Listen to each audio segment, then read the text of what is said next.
राधे राधे भक्तों, YouTube channel भक्ति गीत वर्षा में आपका हार्दिक स्वागत है। भक्तों, आज मैं आपको अधिक माह के कृष्ण पक्ष की परमा एकादशी का स्मरण कराती हूँ। बोल विष्णु भगवान की जय। श्री युधिष्ठिर बोले कि हे जनार्दन, अब आप अधिक माह के कृष्ण पक्ष की एकादशी का नाम तथा उसके व्रत की विधि बतलाइए। श्री कृष्ण बोले कि हे राजन, इस एकादशी का नाम परमा है। इसके व्रत से समस्त पाप नष्ट होकर इस लोक में तथा परलोक में मुक्ति मिलती है। इसका व्रत पूर्वोक्त विधि से करना चाहिए और भगवान नरोत्तम की धूप दीप नैवेद्य पुष्प आदि से पूजा करनी चाहिए। इस एकादशी के विषय में एक मनोहर कथा जो कि महर्षियों के साथ काम्पिल्य नगरी में हुई थी कहता हूँ, आप ध्यान पूर्वक स्मरण कीजिए।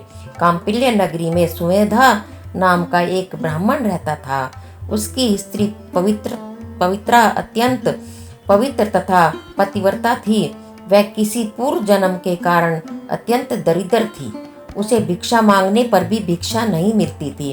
वह सीधे वस्त्रों से रहित होते हुए भी अपने पति की सेवा करती रहती थी। वह अतिथि को अन्न देकर स्वयं भूखी रहती थी और पति से कभी किसी वस्तु को नहीं कहती थी।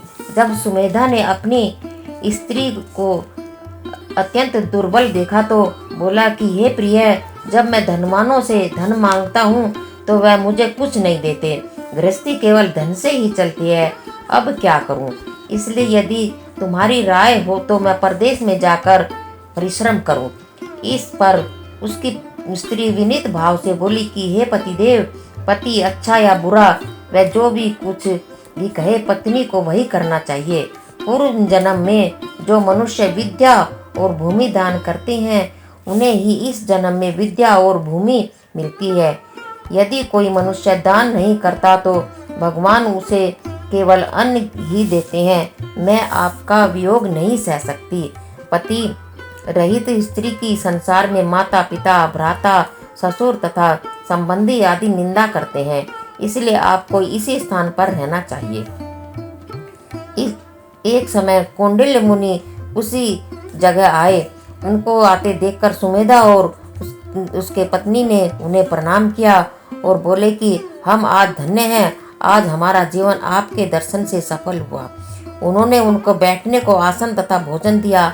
भोजन देने के पश्चात पवित्रा बोली कि हे मुनि, आप मुझे दरिद्रता का नाश करने का उपाय बतलाइए। मैंने अपने पति को परदेश में धन कमाने के लिए जाने से रोका है। मेरे भाग्य से आप आ गए हैं। मुझे पूर्ण निश्चय है कि अब मेरी दरिद्रता शीघ्र ही नष्ट हो जाएगी। अतः आप हमारी दरिद्रता नष्ट करने के लिए किसी व्रत को बतलाइए। इस पर कौंडिल्य मुनि बोले कि मल मास के कृष्ण पक्ष की परमा एकादशी के व्रत से मनुष्य के समस्त पाप दुख और दरिद्रता आदि नष्ट हो जाते हैं।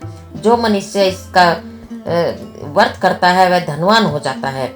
इस व्रत में नाच गाना आदि सहित रात्रि जागरण करना चाहिए। कुबेर महादेव जी ने इसी व्रत के करने से धनाधिपति बना दिया था। इसी व्रत के प्रभाव से सत्यवादी महाराजा हरिश्चंद्र को पुत्र स्त्री तथा राज्य प्राप्त हुआ था। उस मुनि ने उसको एकादशी के व्रत की समस्त विधि कह सुनाई। वह मुनि फिर बोले कि हे ब्राह्मण जी, पंचरात्रि व्रत इससे भी अधिक उत्तम है। परमा एकादशी के दिन प्रातःकाल नित्य कर्म से निवृत्त होकर विधि पूर्वक पंचरात्रि व्रत आरंभ करना चाहिए। जो मनुष्य 5 दिन तक निर्जल व्रत करते हैं वे अपने माता पिता और स्त्री सहित स्वर्गलोक को जाते हैं। जो 5 दिन तक संध्या को भोजन करते हैं वे स्वर्ग को जाते हैं। जो मनुष्य स्नान करके 5 दिन तक ब्राह्मणों को भोजन कराते हैं उन्हें समस्त संसार के भोजन कराने का फल मिलता है। इस व्रत में जो घोड़े का दान करते हैं उन्हें तीनों लोकों में दान करने का फल मिलता है। जो मनुष्य उत्तम ब्राह्मण को तिल सहित दान देते हैं वे तिल की संख्या के बराबर विष्णु लोक में रहते हैं। जो 5 दिन तक ब्रह्मचार्य पूर्वक रहते हैं वे देवांगनाओं के साथ स्वर्ग में भोग करते हैं। वे हे पवित्रे, तुम अपने पति के साथ इसी व्रत को करो, इससे तुम्हें सिद्धि प्राप्त होगी और अंत में स्वर्ग को जाओगी। कौंडिल्य मुनि के कहे अनुसार उन्होंने परमा एकादशी का 5 दिन तक व्रत किया। व्रत समाप्त होने पर उसने देखा कि एक राजकुमार उसके सामने खड़ा है। राजकुमार ने उन्हें एक उत्तम घर, जो कि सब वस्तुओं से सजा हुआ था, रहने के लिए दिया। राजकुमार उसको एक ग्राम भी देकर अपने महल को चले गए। दोनों इस व्रत के प्रभाव से इस लोक में अनंत सुख भोग कर अंत में सर्वलोक को गए। श्री कृष्ण बोले कि हे राजन, जो मनुष्य परमा एकादशी का व्रत करता है उसे समस्त तीर्थों, दानों आदि का फल मिलता है। जिस प्रकार संसार में 2 पैरों वालों में ब्राह्मण, 4 पैरों वालों में गौ और देवताओं में इंद्र आदि श्रेष्ठ हैं, उसी प्रकार महीनों में अधिक मास उत्तम है। इस महीने में पंच रात्रि अत्यंत पुण्य देने वाली हैं। इस महीने की पद्मिनी तथा परमा एकादशी भी श्रेष्ठ है। उनके व्रत से समस्त पाप क्षीण हो जाते हैं। दुर्बल मनुष्य को एक व्रत जरूर करना चाहिए। जो मनुष्य अधिक मास स्नान तथा एकादशी व्रत नहीं करते, उन्हें आत्मघात का पाप लगता है। यह मनुष्य योनि बड़े पुण्यों से मिलती है, इसलिए मनुष्य को एकादशी का व्रत अवश्य करना चाहिए। हे युधिष्ठिर, जो आपने मुझसे पूछा था सो मैंने आपको बतला दिया। अब आप इसका व्रत भक्ति पूर्वक कीजिए। जो मनुष्य अधिक मास की परमा एकादशी का व्रत करते हैं, वे सर्व लोक को जाकर इंद्र के समान सुखों को भोगते हुए तीनों लोकों में वंदनीय होते हैं। बोल विष्णु भगवान की जय। एकादशी महात्म्य की जय। बंधु, चैनल को लाइक, शेयर एंड सब्सक्राइब करें और बेल आइकन भी दबाएं, जिससे कि आपको नई वीडियो की जानकारी मिल सके। बोल विष्णु भगवान की जय।